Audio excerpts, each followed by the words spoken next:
Hey, I'm Jeff. And I'm Phil, and we're the Cocktail Dudes. Today we're making our Rhubarb Fizz. Yeah, it's a seasonal take off of our Elderflower Fizz. And instead of using the elderflower liqueur, we're using rhubarb syrup. This is our homemade rhubarb syrup. Don't panic. Phil and I are exactly like you. We like to read a recipe and say, okay, take this bottle and mix it, and you have your drink. It takes a small amount of effort, not too much, to make the rhubarb syrup, but definitely it's worth it because you'll have a plethora of cocktails to use in early summer with this rhubarb syrup. Check out our rhubarb syrup video to watch us make it. But it's got sweetness from the sugar and the tartness from the rhubarb, and is a great accompaniment to many of the cocktails we've created. Yeah, and once you watch that video how to make it, as we said before, we've got plenty of other cocktails that you can make with it. So definitely well worth it. You'll wow your friends right in the middle of the summer. Exactly. And we're going to use 2 ounces of rhubarb syrup, 2 ounces of club soda, and 2 ounces of a brut champagne. It doesn't really matter. We have 3 sizes out here.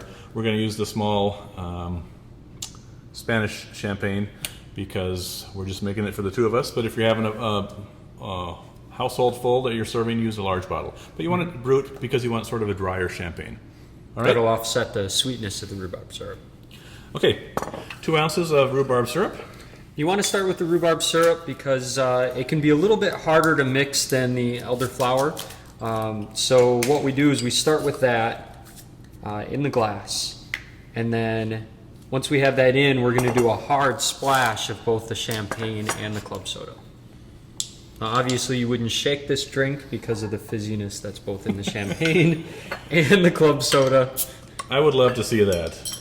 That would be hilarious. Your shaker would probably explode. Okay, you can pour that one. Yep. This is a nice cocktail because you're having a backyard party in the summer. You can make the first round and then have your friends make the next rounds because it's so simple. Everything is 2 ounces. Should we do it together? We should. All right. Cheers. Cheers. Ready, go. All right. And that mixes it up nicely, and you have your rhubarb fizz. A couple of ways you can garnish this. You can float a mint leaf on top, float a pansy, an edible flower. We're going to use the nasturtiums, and they're nice because I don't know what that is. Is that the pistil or the stamen? I do not know. It sounds like you're talking to me about sex ed class or something. But that's botany. It's got a nice little thing on the back here where you can just set it right at the edge, and it's got a nice presentation for a nice summer drink. Enjoy the rhubarb fizz. Cheers. Cheers.